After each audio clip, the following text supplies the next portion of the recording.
Sunday's intended memorial rally was already postponed, but security was tight around the gathering place where so many have come to pay their respects since last Tuesday. Because while soldiers watched the mourners here, elsewhere special police units were launching more than a dozen new raids and arresting several more suspects. And the postponement of the peace rally created a vacuum, which others were keen to fill. Out of the city's North Railway station came a large crowd of around 400 Belgian nationalist football casuals. They marched to the memorial square and muscled their way onto the steps, which have become the focal point for the solidarity movement. Just a statement to say we love Belgium. Belgium is our country. Don't attack it.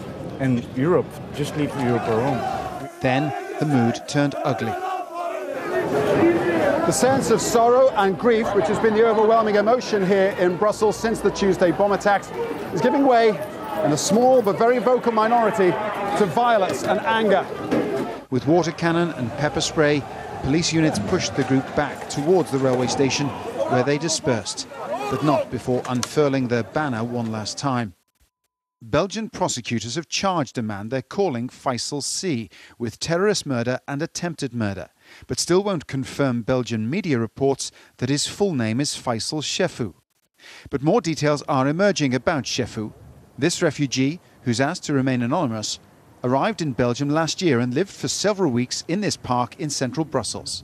He clearly remembers Shefu coming to the park regularly, behaving strangely, agitating and using a megaphone to try to provoke violence against supposed infidels. He was stopped a few days before for 2 days by the police, and then he came back with these microphones and he was yelling and talking a lot of things and asked.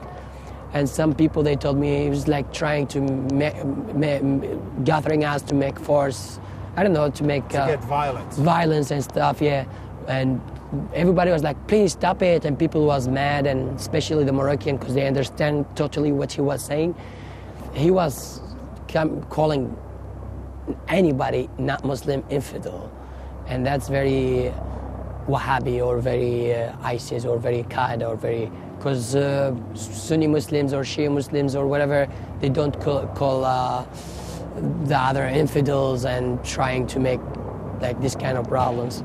But Nazim has doubts whether Faisal Shefu really is the third bomber, the man in white on the airport CCTV. But the picture in the CCTV from the airport, it's not clear. It's not clear. I couldn't, and he's skinny guy. And when they said it's him, I was like, it's not possible. Or maybe because it's been 6 months, maybe he eats a lot of burgers.